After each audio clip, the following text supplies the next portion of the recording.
ഒന്നും ചെയ്യാൻ കഴിയാത്ത അവസ്ഥയിൽ നിന്ന് ഒരു മാറ്റം കിട്ടാൻ വേണ്ടി ചില അംബീഷൻസ് ഉണ്ടാക്കിയെടുക്കുന്ന കാര്യത്തെപ്പറ്റി കഴിഞ്ഞ ദിവസം ഞാൻ പറഞ്ഞു. നിങ്ങളിലേക്ക് ഒരു തിരക്ക് പിടിച്ച ലൈഫ് ഉണ്ടാക്കി തരുന്ന, നിങ്ങൾക്ക് ഒരു ഉപകാരവുമില്ലാത്ത തരത്തിലുള്ള ഒരു തിരക്കുണ്ടാക്കി തരുന്ന കുറച്ച് ആൾക്കാരുണ്ട്.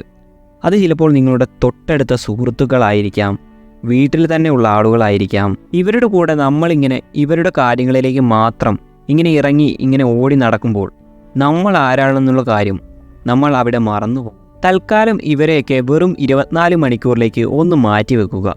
അതിനുള്ള ബെസ്റ്റ് ഓപ്ഷനാണ് ഫോൺ ഓഫ് ചെയ്യുക എന്നുള്ള കാര്യം. വീട്ടിൽ തന്നെയുള്ള ആളുകളാണെങ്കിൽ ഇങ്ങനെയൊരു സമയം കിട്ടാൻ കുറേ പാട് തന്നെയാണ്. എനിക്ക് നല്ല നല്ല ഐഡിയകളുണ്ട്. അതിലേക്കൊന്ന് ഇരുന്ന് എന്തെങ്കിലുമൊക്കെ ചെയ്യാൻ പറ്റണം എന്ന് തോന്നുന്ന കുറച്ച് സമയം നിങ്ങൾ കണ്ടെത്തുക തന്നെ വേണം. ഒരു ദിവസം നിങ്ങളൊന്ന് രാവിലെ 4 മണിക്ക് എഴുന്നേറ്റാൽ ഒരു 2 മണിക്കൂർ എന്തായാലും കിട്ടും ഒന്ന് ആലോചിക്കാനായിട്ട് നിങ്ങളുടെ ലൈഫിനെ പറ്റി, എനിക്ക് എന്ത് ചെയ്യണം എന്നുള്ള കാര്യങ്ങളെപ്പറ്റി. ചില ആളുകളുണ്ട്, സോഷ്യൽ ഭയങ്കര ബന്ധങ്ങളും ഒരുപാട് ഫ്രണ്ട്സും ഒക്കെ ഉണ്ടാവും, എന്ത് പറ്റിയാലും ഓടി വരാനുള്ള ആളുകളൊക്കെ ഉണ്ടാവും. പക്ഷേ ഇയാൾക്ക് ആരും ഒരു വില കൊടുക്കുന്നുണ്ടാവില്ല. ഇയാൾ സ്വന്തമായിട്ട് എന്തെങ്കിലും നേടിയോ, ഇതുകൊണ്ട് എന്തെങ്കിലും ഉപകാരമുണ്ടായോ എന്ന് ചോദിച്ചു കഴിഞ്ഞാൽ ഒന്നും പറയാനില്ലാത്ത ആളുകൾ. ഇവർക്കൊക്കെ ഞാൻ എന്താണ് ചെയ്യേണ്ടത്, എനിക്ക് രക്ഷപ്പെടാൻ എന്താണ് ഓപ്ഷൻ ഉള്ളത് എന്ന് ചിന്തിക്കാൻ കഴിയുന്ന നല്ലൊരു ക്ലാസ്സാണിത്.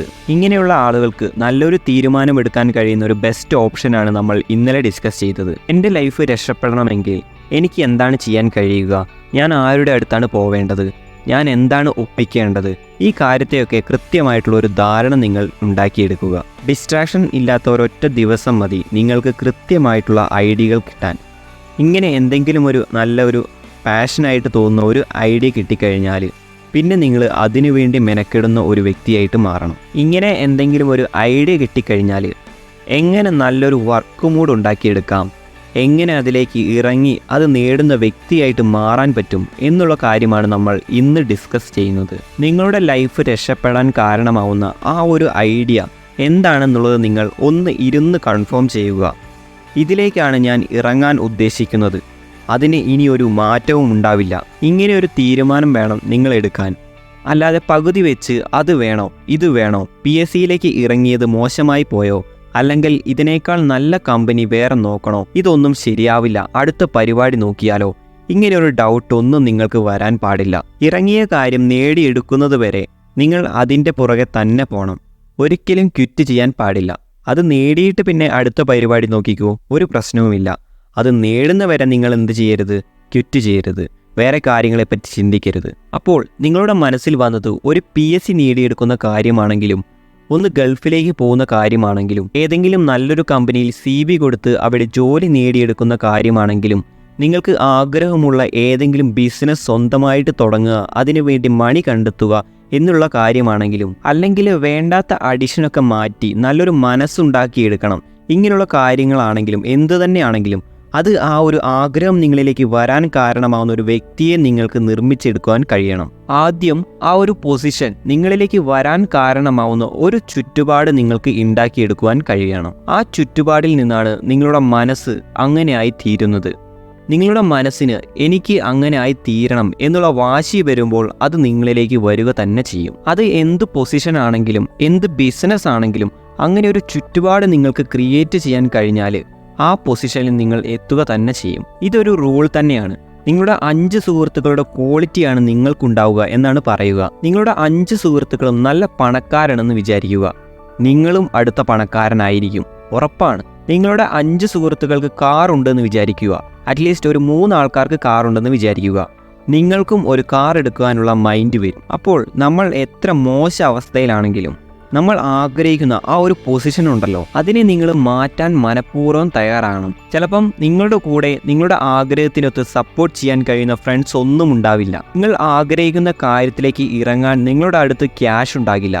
ചിലപ്പോൾ നിങ്ങൾ പലരോടും ഹെൽപ്പ് ചോദിക്കേണ്ടതായിട്ടും വരും. നമുക്ക് നല്ല മാറ്റങ്ങൾ സംഭവിക്കുമെങ്കിൽ നമ്മൾ നാണം കെടുന്നുകൊണ്ട് ഒരു പ്രശ്നവുമില്ല. ചില സ്ഥലത്ത് നമ്മൾ ഇങ്ങനെയൊക്കെ നാണം കെടേണ്ടി വരും. അതൊരു വലിയ മാറ്റത്തിനായിരിക്കും എന്നുള്ളൊരു പ്രതീക്ഷ നിങ്ങളിലേക്ക് കൊടുക്കണം. ഇങ്ങനെ എവിടെയെങ്കിലുമൊക്കെ നമ്മൾ സ്റ്റക്കായി കിടക്കുമ്പോൾ ആരുടെയെങ്കിലും ഭാഗത്തുനിന്ന് ഒരു സപ്പോർട്ട് നമുക്ക് കിട്ടാതിരിക്കില്ല. പക്ഷേ അതിനുവേണ്ടി നമ്മൾ ഇനിഷ്യേഷൻ എടുക്കണം, നമ്മൾ പോയി ചോദിക്കണം. ലൈഫിൽ ഇങ്ങനെ എവിടെയെങ്കിലുമൊക്കെ സ്റ്റക്കായി കിടക്കുമ്പോൾ അപ്പോഴുള്ള നിങ്ങളുടെ അവസ്ഥ എന്തായിരിക്കും എന്നറിയുമോ? 1-2 ദിവസമായിരിക്കും നമ്മൾ ചിലപ്പോൾ ഒന്ന് നെഗറ്റീവായി ചിന്തിച്ച് തുടങ്ങിയത്. പക്ഷെ പിന്നെ ഒരിക്കലും തിരിച്ചു വരാൻ കഴിയാത്ത രീതിയിൽ വർഷങ്ങളോളം നമ്മളെ ആ നെഗറ്റീവ് ചിന്ത ഒരുപാട് വല്ലാത്ത രീതിയിൽ അവിടെ ഇരുത്തിക്കളയും. അങ്ങനെ ഇരുന്ന് പോകുന്നതിനേക്കാൾ എത്രയോ ബെറ്ററാണ് നമ്മളായിട്ട് ഇറങ്ങി എന്തെങ്കിലും ഒരു കാര്യം നമ്മൾ ചെയ്യാൻ നോക്കുക. അങ്ങനെ ചെയ്യാൻ വേണ്ടി ഇറങ്ങുമ്പോൾ നിങ്ങൾ ഒരിക്കലും നാണക്കേട് വിചാരിക്കുകയേ ചെയ്യരുത്. എൻ്റെ കഴിഞ്ഞ കാലമൊക്കെ അവിടെ കിടക്കട്ടെ. ഇങ്ങനെ എല്ലാവരെയും സപ്പോർട്ട് ചെയ്ത് തലയിലെടുത്ത് നടന്നിട്ട് പ്രത്യേകിച്ച് ഒരു കാര്യവുമില്ല. എനിക്ക് എന്തെങ്കിലും ചെയ്യണം എന്നുള്ള വാശി നിങ്ങളിലേക്ക് ഉണ്ടാക്കിയെടുക്കുക. ആ വാശിക്ക് കാരണമാകുന്ന ചുറ്റുപാട് നിങ്ങൾക്ക് നിങ്ങളുടെ വീട്ടിൽ നിന്ന് തന്നെ ഉണ്ടാക്കി തുടങ്ങാം. ഈ രീതിയിൽ നിങ്ങൾക്ക് രക്ഷപ്പെടാൻ കഴിയും എന്ന് ഉറപ്പുള്ള എന്തെങ്കിലും ഒരു ഐഡിയ നിങ്ങളിലേക്ക് വന്നു കഴിഞ്ഞാൽ ഇനി പറയുന്ന പോലെ വേണം കാര്യങ്ങൾ ചെയ്തു തുടങ്ങാൻ. നിങ്ങളുടെ വീട്ടിൽ നിങ്ങൾ സ്ഥിരമായി വർക്ക് ചെയ്യുന്ന ഒരു സ്ഥലമുണ്ടാവും.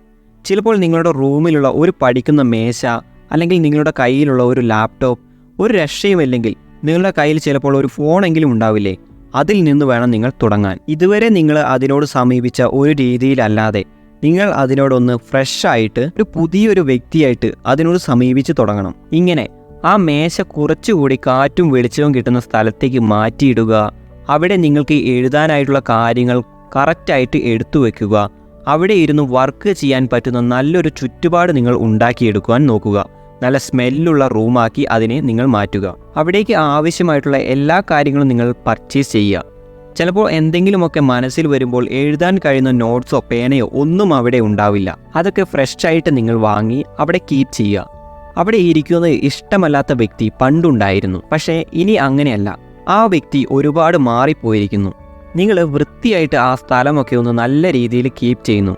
അവിടെ എല്ലാ കാര്യങ്ങളും റെഡിയാക്കി വെച്ചിട്ടുണ്ട്. ഇനി മുതൽ ഞാൻ അവിടെ ഇരുന്ന് എൻ്റെ ഫ്യൂച്ചറിന് വേണ്ടി എന്തെങ്കിലുമൊക്കെ ചിന്തിക്കാനാണെങ്കിലോ ഒരു പുസ്തകം വായിക്കാനാണെങ്കിലോ നല്ല രീതിയിൽ കോൺസെൻട്രേഷൻ കിട്ടുന്ന ഒരു വ്യക്തി എന്ന നിങ്ങളെ അവിടെ നിങ്ങൾ ക്രിയേറ്റ് ചെയ്തുകൊണ്ട് വരിക.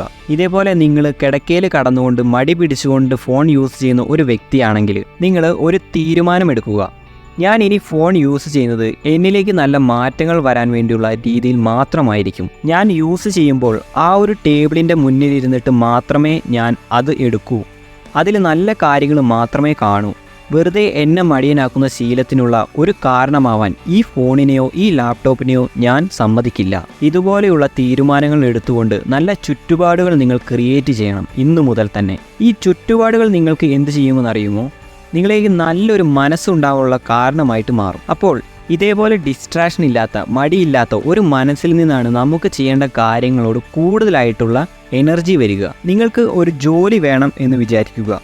നിങ്ങൾ ഇനി ചെയ്യേണ്ടത്, നിങ്ങൾ ഇതുപോലുള്ള നല്ലൊരു ലൊക്കേഷനിൽ ഇരുന്നിട്ട് നിങ്ങൾ ആ ജോലിക്ക് വേണ്ടി മാത്രം മെനക്കെടുന്ന രീതിയിൽ നിങ്ങൾ ലിങ്ക്ഡിൻ പോലുള്ള സൈറ്റുകളിലും ഗൂഗിളിലും അതേപോലെ ChatGPT പോലുള്ള ആപ്ലിക്കേഷൻസിലും ഒക്കെ കയറിയിട്ട് ഏതാണ് നല്ല കമ്പനി എന്നൊക്കെ നിങ്ങൾ സെർച്ച് ചെയ്ത് നോക്കുക. ഇവിടെ നിങ്ങൾ ശ്രദ്ധിക്കേണ്ട ഒരു കാര്യമുണ്ട്. നിങ്ങൾ ഇപ്പോൾ ഇരിക്കുന്നത് ജോലി സെർച്ച് ചെയ്യാൻ വേണ്ടിയിട്ടാണ്. അപ്പോൾ നിങ്ങൾ എന്ത് ചെയ്യരുത്? വേറെ കാര്യങ്ങളിലേക്ക് ഇറങ്ങിപ്പോരുത്. ചിലപ്പോൾ നിങ്ങൾ ഈ ഒരു കാര്യത്തിന് ഫോൺ എടുക്കുമ്പോൾ ഫോണിൽ ഒരുപാട് നോട്ടിഫിക്കേഷൻ വന്ന് കിടക്കുന്നുണ്ടാവാം. ഗൂഗിൾ ക്രോം എടുക്കുമ്പോൾ എന്തൊക്കെയോ ന്യൂസ് വന്ന് കിടക്കുന്നുണ്ടാവാം. ഇതിലേക്കൊക്കെ നിങ്ങൾ പോയി പോകരുത്. ഓരോ പ്രാവശ്യം നിങ്ങൾ ഈ രീതിയിൽ മെനക്കെടുമ്പോഴും കണ്ണിങ് ആയിട്ട് ആ ലക്ഷ്യത്തിലേക്ക് മാത്രം നിങ്ങൾ ഫോക്കസ് ചെയ്യുന്ന ഒരു വ്യക്തിയായിട്ട് മാറുക. ടെക്നോളജിയെ എങ്ങനെ യൂസ് ചെയ്യണം എന്നുള്ളത് എനിക്കറിയാം. അത് എന്നെ ഉപയോഗപ്പെടുത്തുന്ന രീതിയിൽ അതിനെ വളരാൻ ഞാൻ സമ്മതിക്കില്ല. ഇത് നിങ്ങളുടെ മനസ്സിൽ ഉണ്ടാവണം. ഇങ്ങനെ ഒരു ചുറ്റുപാട് നിങ്ങൾക്ക് ക്രിയേറ്റ് ചെയ്ത് കഴിഞ്ഞാൽ അടുത്തത് നിങ്ങൾ ചെയ്യേണ്ടത് നല്ലൊരു ഫ്രണ്ട് സർക്കിൾ നിങ്ങൾക്ക് കിട്ടുമോ എന്ന് നോക്കുക. അത് കിട്ടിയില്ലെങ്കിലും പ്രശ്നമൊന്നുമില്ല. ചിലപ്പോൾ നിങ്ങളുടെ ഫ്രണ്ട് സർക്കിൾ ഉണ്ടാവുക ഒരു ഉപകാരവുമില്ലാത്ത കുറേ ആളുകളായിരിക്കും. പക്ഷേ നിങ്ങൾക്ക് എന്ത് ചെയ്യാം? കാര്യമുണ്ടാവുന്ന ആളുകളെ നിങ്ങൾക്ക് വേണമെങ്കിൽ കണ്ടെത്താലോ. നമ്മളെ മാത്രം ഇങ്ങനെ ഉപയോഗിക്കാൻ നടക്കാതെ ഒരു മ്യൂച്വൽ ഗ്രോത്തിന് കാരണമാവുന്ന ഫ്രണ്ട്സിനെ നിങ്ങളൊന്ന് കണ്ടെത്താൻ നോക്കുക. നിങ്ങൾക്കും ഉപകാരമുണ്ടാവണം, നിങ്ങളെക്കൊണ്ട് അവർക്കും ഉപകാരമുണ്ടാവണം. അങ്ങനെ നല്ല നല്ല ആളുകളെ എവിടെയെങ്കിലും നിങ്ങൾക്ക് നോക്കി പിടിക്കാൻ കഴിയും. അത് ചിലപ്പോൾ മെയിനായിട്ട് കിട്ടുക നിങ്ങൾ പുതിയ പുതിയ ബന്ധങ്ങളിലൂടെയാണ്. പുതിയ പുതിയ ക്ലാസ് അറ്റൻഡ് ചെയ്യുമ്പോൾ നിങ്ങൾക്ക് അങ്ങനെയുള്ള ആളുകളെ കിട്ടാറുണ്ട്. ഒരു PSC കോച്ചിങ്ങിനോ അല്ലെങ്കിൽ ഒരു എൻട്രൻസ് കോച്ചിങ്ങിനോ എന്തെങ്കിലുമൊക്കെ പുതിയ പുതിയ ക്ലാസ്സുകളിലേക്കൊക്കെ പോകുമ്പോൾ നിങ്ങൾക്ക് അങ്ങനെയുള്ള നിങ്ങളെ കൂടെ സപ്പോർട്ട് ചെയ്യാൻ കഴിയുന്ന ഫ്രണ്ട്സുകളെ കിട്ടിയേക്കാം. അതേപോലെ ചില വെബിനാറുകൾ, ചില സെമിനാറുകൾ, ഇവിടെയൊക്കെ നിങ്ങളൊന്ന് പങ്കെടുത്ത് നോക്കുക. ആരെങ്കിലുമൊക്കെ നിങ്ങൾക്ക് പുതിയതായിട്ട് കിട്ടും. അവരെ നല്ല രീതിയിൽ നിങ്ങൾ കൊണ്ടു നടക്കാൻ നോക്കുക. അവരെ വെറുപ്പിക്കാതെ അവരെ കൂടെ കൊണ്ടു നടക്കാൻ നോക്കുക. എപ്പോഴും നമ്മൾ ഒരേ പഴയ ആൾക്കാരുടെ കൂടെ തന്നെ പോകണം എന്നൊന്നും ഇല്ലല്ലോ. പുതിയ പുതിയ ആളുകളെ ഉണ്ടാക്കിയെടുക്കാലോ. അങ്ങനെ നമ്മൾ പുതിയൊരു സർക്കിളിലേക്ക് ഇറങ്ങിച്ചെന്ന് അവിടെ നിന്ന് മാറ്റങ്ങൾ നമ്മളിലേക്ക് കൊണ്ടുവരാൻ നോക്കുക. അതല്ല നിങ്ങൾക്കിങ്ങനെ കിട്ടുന്നില്ല എന്ന് തോന്നുകയാണെങ്കിൽ നിങ്ങൾ ഒറ്റയ്ക്ക് തന്നെ പൊരുതുക. ഇതിൻ്റെ കൂടെ വേറെ ഒരു കാര്യം കൂടി ഞാൻ ആഡ് ചെയ്യാൻ പോവുകയാണ്. നമ്മളെ ചിലപ്പോൾ ഇങ്ങനെയാക്കി തീർത്തത് ചില വ്യക്തികളാവാനുള്ള സാധ്യതയുണ്ട്. ആ വ്യക്തികളെ നിങ്ങളിങ്ങനെ വീണ്ടും വീണ്ടും ഇങ്ങനെ കൂടെ കൊണ്ട് നടക്കുന്ന തരം താഴ്ന്ന ഒരു അപ്രോച്ച് നിങ്ങൾ സ്വീകരിക്കരുത്. ഒരാൾ നിങ്ങളെ ചതിച്ചു എന്ന് വിചാരിക്കുക, അയാളുടെ നമ്പർ അങ്ങ് ഡിലീറ്റ് ചെയ്തേക്കുക. ഇനി അയാളുടെ ഒരു കോള് പോലും നിങ്ങൾ എടുക്കാൻ പാടില്ല, ഒഴിവാക്കിയേക്കുക. അത്രേ ഉള്ളൂ. എപ്പോഴെങ്കിലും അവർ ഇങ്ങോട്ട് വിളിച്ച് ഡിസ്റ്റർബ് ചെയ്യുകയാണെങ്കിൽ എനിക്കൊന്നും പറയാനില്ല, ഞാൻ ബിസിയാണ് എന്നൊക്കെ പറഞ്ഞ് അങ്ങ് ഒഴിവാക്കി കളയുക. അത്രേ ഉള്ളൂ. ഇങ്ങനെയുള്ള ചില ചലഞ്ചുകളൊക്കെ നമുക്ക് വേണം, അതൊരു രസമാണ്. ഇതൊന്നുമില്ലാതെ പിന്നെ എന്ത് ലൈഫ്? ആവശ്യമില്ലാത്ത ആളുകളുടെ ഓർമ്മകൾ മായ്ക്കാൻ നിങ്ങൾ പഠിക്കുക തന്നെ വേണം. അത് മായ്ക്കാൻ ഏറ്റവും ബെസ്റ്റാണ് ഡിലീറ്റ് ചെയ്യുക കോണ്ടാക്റ്റ്, പിന്നെ കോണ്ടാക്ട് ചെയ്യാതെ ഇരിക്കുക. അതുതന്നെ ഇവർക്കൊക്കെ കാണിച്ചു കൊടുക്കാൻ പറ്റുന്ന ഒരു റിവഞ്ച് ഉണ്ട്. അതാണ് റിച്ച് ആയിട്ടുള്ള ഫേമസ് ആയിട്ടുള്ള നിങ്ങൾ എന്നുള്ള ഒരു ചലഞ്ച്. അത് ഏറ്റെടുക്കുക. അപ്പോൾ ഇതുപോലെ നിങ്ങളുടെ ചുറ്റുപാടുകളൊക്കെ അറേഞ്ച് ചെയ്ത് ഇങ്ങനെയുള്ള തീരുമാനങ്ങളെല്ലാം എടുത്തു കഴിഞ്ഞാൽ പിന്നെ നിങ്ങൾ എന്ത് ചെയ്യരുത് എന്നറിയുമോ? നിങ്ങൾ വീക്ക്നെസ്സുകളുടെ പുറകെ പോകരുത്. വീക്ക്നെസ്സുകളുടെ പുറകെ പോവാതിരിക്കാൻ പറ്റുന്ന ഒരു ഈസി ട്രിക്കുണ്ട്. അത് ഞാൻ അടുത്ത ക്ലാസ്സിൽ പറയാം. അടുത്ത ക്ലാസ്സിൽ സെൽഫിലാവുന്നതിനെ പറ്റിയും വീക്ക്നെസ്സുകളെ പറ്റിയും ഒരു ന്യൂ മെൻറ്റാലിറ്റി എങ്ങനെ ഉണ്ടാക്കിയെടുക്കണം എന്നുള്ള കാര്യത്തെപ്പറ്റിയുമൊക്കെയാണ് ഞാൻ പറയുന്നത്. എന്തായാലും നല്ലൊരു വർക്ക് മൂഡ് കിട്ടുന്ന ചുറ്റുപാടുകൾ നിങ്ങൾ അറിഞ്ഞുകൊണ്ട് തന്നെ ഇന്ന് തന്നെ ക്രിയേറ്റ് ചെയ്ത് തുടങ്ങുക.